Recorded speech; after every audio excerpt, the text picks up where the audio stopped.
Hello there, welcome to Penpositive. This is Vinod Narayan. I have with me Jija M, Harisingh. Yes. Namaste. Namaste. And she is the first female IPS officer from South India. But that's not what we're going to talk today. Uh, so what I like is typically people have a career, they go in a direction, but there is some spark somewhere that they want to take forward, and sometimes during their career they do it, otherwise after the career they do it. So we met yesterday at an event, and then I was immediately, I have being in the social media and internet, the first thing that you do is you type on Google and see what's coming up, and I went to your Wikipedia and I figured out that you're an artist. So that is the journey that I want to actually talk about. Yeah. I wanted, when I was young itself, all of us draw and paint, and I was very keen on pursuing that. I wanted to go to Shantiniketan at one point of time, but because of circumstances, family circumstances, I could not do that. But then my house was always full of half-done canvases and sketches and things like that. But in then of course after joining the service, it was a totally different paradigm of life. So transfers, there's no time at all with the family and job. For a woman, especially as a police officer, it was a great challenge. A challenge on time and mental space. But what had happened is that in 1995, I had a tiff with my boss, and I took leave. I also had an excuse because my husband was posted in Delhi, and I was not being posted to Delhi. So waiting for that posting, I just applied for long leave. And when I went there, I did not know about acrylics. I hadn't worked with acrylics. I had only worked with oils earlier. So I just got hold of a very good painter and said that I want to explore the possibilities of acrylics. And I had done a lot of some classes. He used to come and teach me the technique one day, and next week he'll come. I would have painted about 30-40 works, and all on paper. And he told me that, ma'am, leave the police job, you're a painter, you're an artist, you just follow that. But then of course life goes on. But in 1997, I kept painting here. 1997, I was in Australia, and there in the resort where we were, Australia people work only for 4 days, 4.5 days. So I started painting. I bought the painting materials and I started painting. And outside on the resort, I was just sorting out my paintings one day, and the famous artist and the director of the art gallery of Wollongong next to Sydney was passing, and they paused and they looked at my works, and they offered an exhibition for me. Wow. In the center. They cleared their music library of all the posters and things like that, and they put up my show. I was surprised. That was my first solo show, and I was very nervous, and they called it Indian Magic. I do abstracts. Okay. And that particular show was, the technique is called monoprint. You paint on glass, oil, and with oil, and you paint on glass and take one print. Okay. And then you repaint that glass and print. So there's only one print available. That's why it's called monoprint. Because when you take out, the paint is affected. The screen is affected. Right. So it was that technique that I had used, and So I do two kinds of works. You were asking me yesterday. I started in '88 when I was DCP traffic and under great stress, personal as well as official stress. So when I got home after putting the children to sleep, I started painting. That was Tanjore painting. That was a stress buster. Stress buster. I used to paint till 2 o'clock, 3 o'clock, till my mind was clear. And what is beautiful about Tanjore painting is because it is these paintings are done by in olden days, and so you have the sketch and everything, and your art is how beautifully you can reproduce the different kind of combinations of colors that you put to actually colors, lines and things like that. And in the olden days, people had very huge arms and things like that. Faces were very round and all. The anatomy was also anatomy is also slight. So that is how you bring out your art. But what I wanted to say here was that that gives that sort of gave more practice to the hand. How the paint and the pencil and all moves. That gives that's an exercise, a good exercise. And also when you're painting Ganesha, you say Ganesh, Om Ganeshaya Namo, Om Ganeshaya Namo, Om Ganeshaya Namo. It is a great meditative process. So it helped me a lot from getting burned out when I was working for 12 to 14 hours a day. That's how I reclaimed my relationship with art, with Tanjore and Mysore paintings. I also had an exhibition. I painted a lot and had an exhibition in Chitrakala Parishad, in a group exhibition. My master said that your paintings are so beautiful, you do it. That was in the 80s. Then there was a huge gap, and then in 95 I picked it up again with acrylic, and 97. Without doing anything during this gap? No, nothing. Okay. Nothing. I mean, like doodling and things like that. All that. Nothing else. Now, in 97, when I was, in 95 I had painted, and those works were back home. And here I made fresh works. And the artist who saw that, said that your works are spiritual. I mean, it's just color. And he said that his works are spiritual. And she said that abstract art is how you access your subconscious mind, how you access your soul. That was really a good insight for me.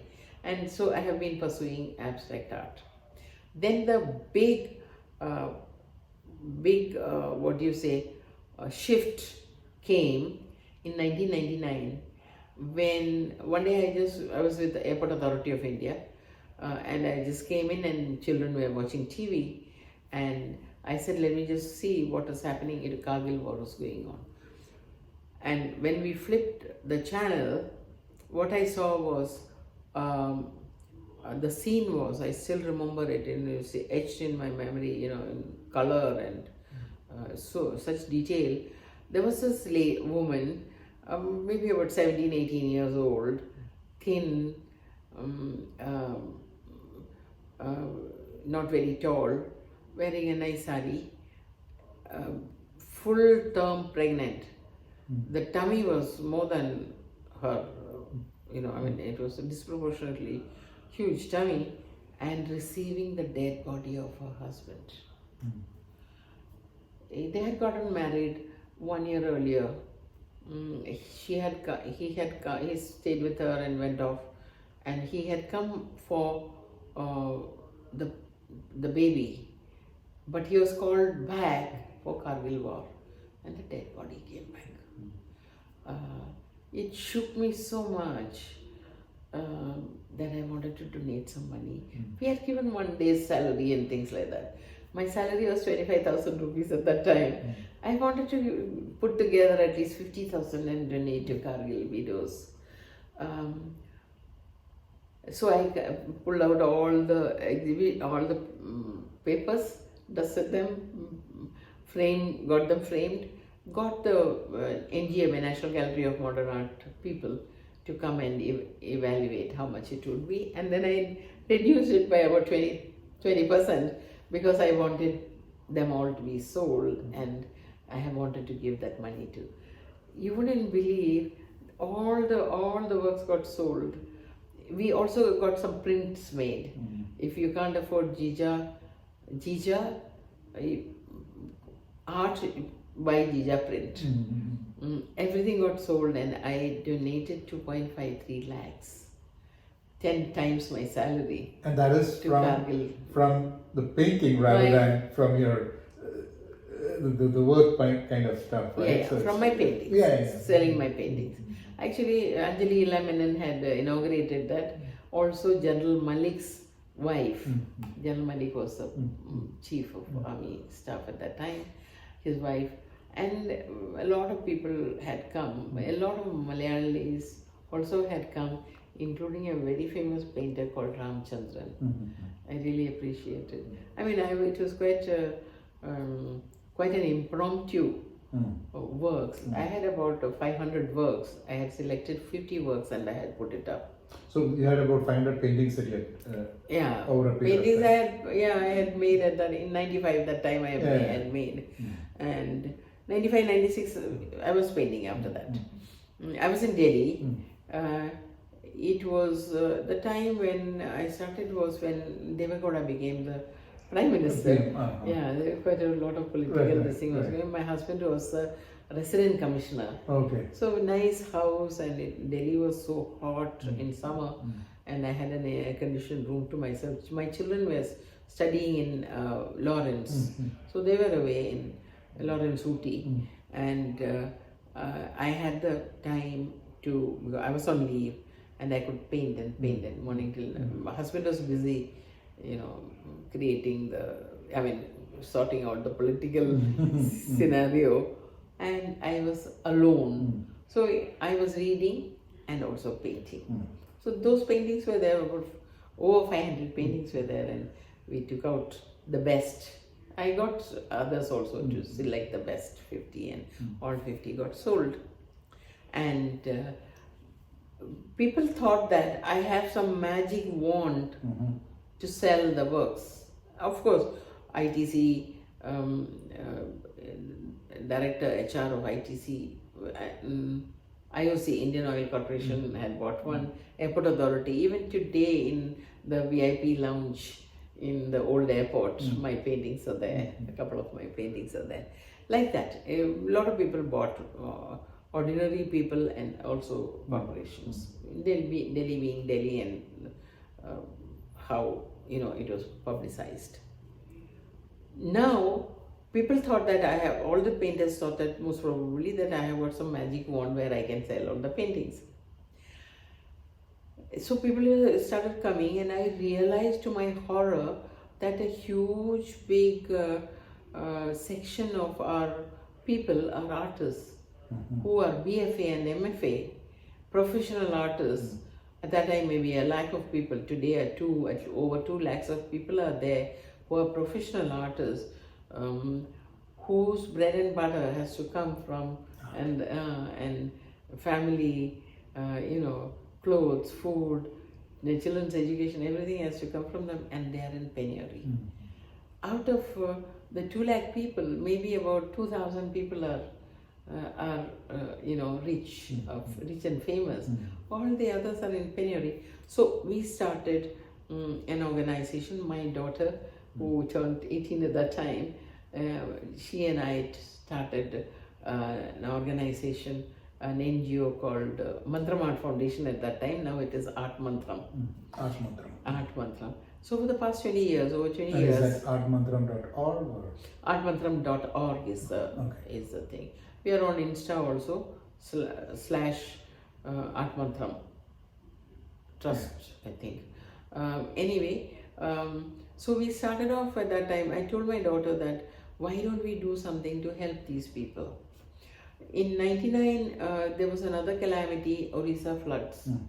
So a colleague's wife came to me saying that my guru from Cuttack, he has lost his and the old age home that he had built. Ma'am, can we do something to do that? So the others I donated the painting. This I said that I will give 10 paintings. For that I painted again, frantically. I took 2-3 weeks leave and I painted frantically. And fresh paintings I gave. And she also had got sponsorship. We got at that time 5 lakhs. It seems nothing today, but with 5 lakhs, she got 5.5 lakhs or something like that. We put together, and this orphanage was rebuilt. Orphanage cum Vardhalaya was rebuilt. That was really, you see, once you start enjoying the joy of giving and helping people, it is an addiction. So from that we started, helping the artists to better their lives. Right. And we are still doing that. And for over so many years we have been doing that, various kinds of things. And that is based out of Bangalore? And So when we started it was in Delhi. I got together a few people and was vice president even now in Delhi, and we are going to reopen it. Then I was posted to Bombay. I was with Nuclear Power Corporation. So I had, when I was in Delhi, I had this exhibition, and then I started curating exhibitions. India Habitat Center was asking us for one program every month. So Mantram Art Foundation had either a leg dem or a lecture or an art exhibition every month in India Habitat Center. Plus I also started curating shows, and we had, so that way we helped a lot of artists. But I found that it is not that easy to sell paintings. Kargil was going on, Kargil War was going on. July 10 to 12th was my exhibition, and our painting, it was an emotional response of the people to buy the paintings. But it was not easy. So we do a whole lot of things like residencies, we do art shows, we do not only in India but outside also. We have done one in London, we have done one in Dubai, and my personal exhibitions, I have done in 2000. I had done a show in Washington, and my shows have been, this was a solo show. My shows have been in about 20 countries. Washington, Vienna, Jakarta, in the CAS countries of Russia, Dubai, many places, group shows. So either we do the Art Mantram, we organize the group shows, or people ask me for my work and give.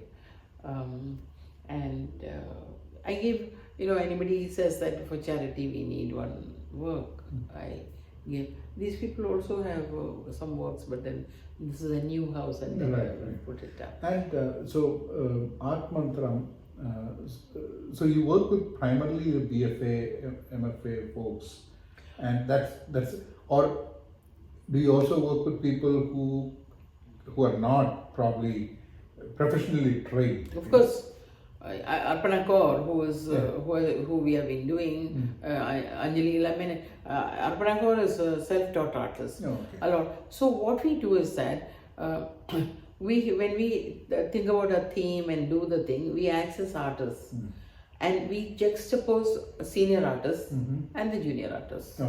So that we give an opportunity to senior artists to showcase their works, and also people will come to see the works of the senior artists, and they pick up the works of the junior artists' works are cheaper, more reasonable, and if they like the works, they pick it up. So that for the BFA, MFA people, or anybody, any works we like, it is their livelihood. It's increasing. When you buy a painting, you're putting food on the plate of those artists. So now it is, of course, it was in Delhi, then it was in Bombay, Bombay also. Everywhere artists are there, artists enthusiasts are there, so we get together the people. Now it is in Bangalore for the from 2004. 2004 we had a very major all-city festival for 1 month, 1 week concentrated, which was kick-started by Sonal Mansingh, the dancer, and a whole lot of artists were involved from all over the world. From New York, Natwar Bhavsar had come. We had got him there. And we had exhibitions, we had art camps, we had print art camps. We had at various levels, international artists, national level artists, local level artists, and also students. We also had, we also restored the Devika Rani and Rorik. Rorik was a Russian artist who had come. Yeah, that place on Whitefield as you go, they had that. Not Whitefield, this is on Kanakapura Road. Yeah, that big huge estate is there. Estate of herbs and all those kind of stuff, right? Yeah, lavender.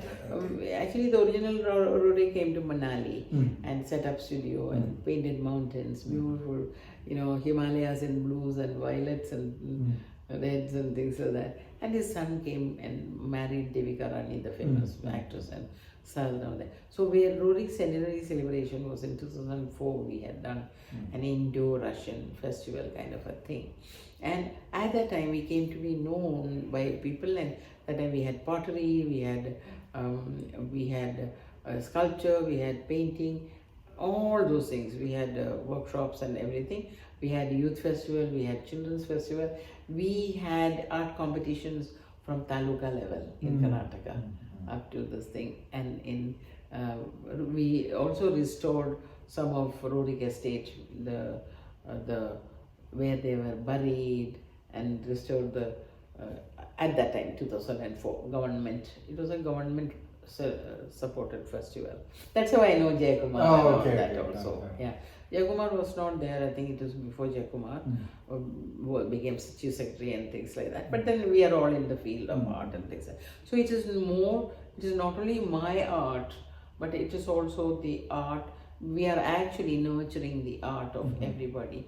And the latest thing is that I'm so happy you are asking me this question about my art journey, because it's our dream. It was, when we created the NGO in Delhi itself, we had thought about an art village.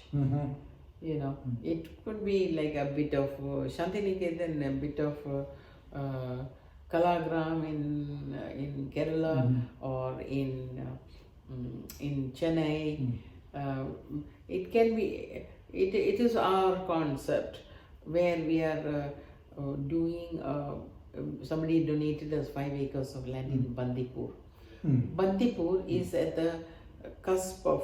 Bandipur is in the border of Karnataka. 3 states. Karnataka. And if you just press your accelerator, you'll reach Kerala. Press your accelerator to the right, you'll reach Kerala. To the left, you'll reach across the world, people will know about Bandipur now because Veerappan documentary has just come in. Come in Netflix. It got released last week. So everyone all over the world is looking at that. So also, there another very nice documentary was there, Elephant Whisperers. Elephant Whisperers. Also from Bandipur. Also from Bandipur. But so in Bandipur, people were displaced. The tribals. They have lost their art and culture and everything. They were all given 10 lakhs rupees. They did not know. They were dragged from the trees and relocated. So they don't have any livelihood even now after 20 years. So we are creating this art village there. We will have many verticals for theatre, for painting, for music, for dance, everything. All forms of arts we will have. We will have kutiras there for all forms of art. But we will also try and revive the art and culture of Soligars. 3 types of tribals are there. Soligars, Jenu Kurubas and Betta Kurubas. Jenu Kurubas used to be honey gatherers. Betta Kurubas are people who had just lived in the forest. in the inside caves, on top of trees and things like that. Soligars also. So we would like to help them to revive, to explore, dig deep, mine into the documents, into documentaries of their culture, and also give them a livelihood. For 30 people, we have already organized a training program. They will become naturalists, nature guides, as well as we are training them in housekeeping. Because nobody is going to. Nature guide's job is very seasonal, and also early morning or in the evening. They know about the trees and birds and animals and things like that. So it would be really wonderful. It would be reinforcing their knowledge, and also, so this art village is sponsoring this. 30 people have been located now, tribal boys, youth. We have identified 338 people. We do not have the money, otherwise we would have. This itself is costing about 7-8 lakhs of rupees. One course for 30 people, and with assured jobs. In the resorts, golf clubs, homestays. As naturalists. As naturalists, come housekeeping. Everything. Okay. Yeah. Yes. Yeah. Got it.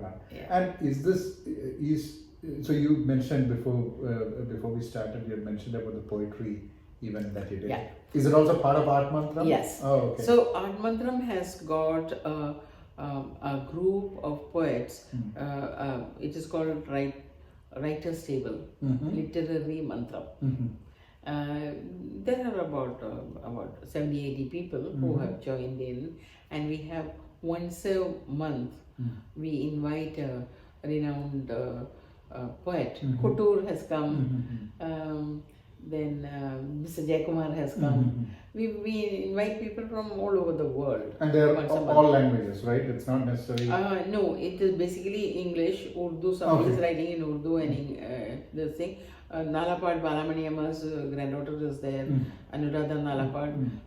She and her mother and all, they write in English as well as Malayalam and things like that. But then basically it's a small group started about 3-4 years ago during the pandemic. Oh, okay. And they post poems every day. Oh, okay. Not everybody. Okay. I'm also in that group. Okay. When I'm totally forced, I post one poem, write and post one poem. So this in 2021, when the pandemic started, everybody was feeling suffocated, including the poets and artists and all that. And they used to have a lot of events and going outside and all those activities before that, right? Everything was stopped. Kind of Stopped. So what we did was that we did a poetry festival, glass house festival of poetry from around the world. That time we had regional poetry. We had, yesterday we were just discussing, we had poetry of the Punjab, poetry, whoever came up at that time. We had northeastern poetry, we had translations. In fact, one Ambassador Huxer presented his translation of Sanskrit poems. And there was a poet from Maharashtra region, and then Karnataka itself has got many languages. Many of them don't have script. Tulu, Kongani, Bihari, and things like that. So there was a session on that. There were over 100 poets, professors, pianists and all that from all over the world. Oh, okay. It was online. Online. Very good it was. We had about 40 sessions or something like that. We started it as a 2-day thing, and it became 4 days. And that is where Kambar who was Jnanabir Awadi had inaugurated, Ambassador Srinivasan, then keynote was by Sachidanand, right? No, Sachidanand was in the organizing committee, and also we had a competition, and we gave out awards. Art Mantram awards. Nice. Festival of Poetry Awards. What's we are going to plan. We are planning it. Another one which is a hybrid. International, we do not have the kind of resources to pay for people to come and all that. Yeah. So we are planning to have one most probably in March in Bangalore International Center. And also online. Oh, okay. We are going to announce this now, and we are also going to announce worldwide suggestions for sessions. So if you have a suggestion for a session, you send it, and we will compile them all, and whatever sessions we can present, we will do that. It will be over a weekend actually. We will do the sessions, and the poets who have come, poets who are suggested, will be given another opportunity, another window where all of them can, not in a session, but the poets can present. Got it. We will also have one for regional, one room. It will be in 4 rooms or something, like the breakout plenary session and also the other sessions. So simultaneously 4 sessions will go on is what we are planning. And so these sessions we are going to also open out to the public to suggest sessions to poets and critics and all that. And we also had open mic every day at 9 o'clock, 9 p.m. That we Online. Online. The whole thing was online because of the pandemic. You know, it was world was locked out at that point of time. Then so we will, and we had a competition for poetry all over the world, international, and we had a thing for haiku, and we also had poetry in cinema. Oh, okay. Yeah. Okay. Yeah. Poetry as cinema. As cinema. As cinema. Like a visual poetry kind of stuff? Visual poetry, yeah. Okay. So that will be there. We had a session on not only a haiku and other various things, but also on, you know, where you present poetry with action. Action poetry. I forget the word for that actually. So we would like to do that one, a compressed one for 2, you know, offline and online in March. We are planning. Yeah, that's good, because here also You also things are just it's all open mics are, I don't know, some places open mics have opened up, but even then most of the, because I used to be in the director board of San Jose Poetry Center for about a year. So it would be very good if you could connect us to some of these definitely poetry centers as well as the universities. For art as well as for poetry. Art, I want to say that we are looking at some resource building through residencies, international residencies.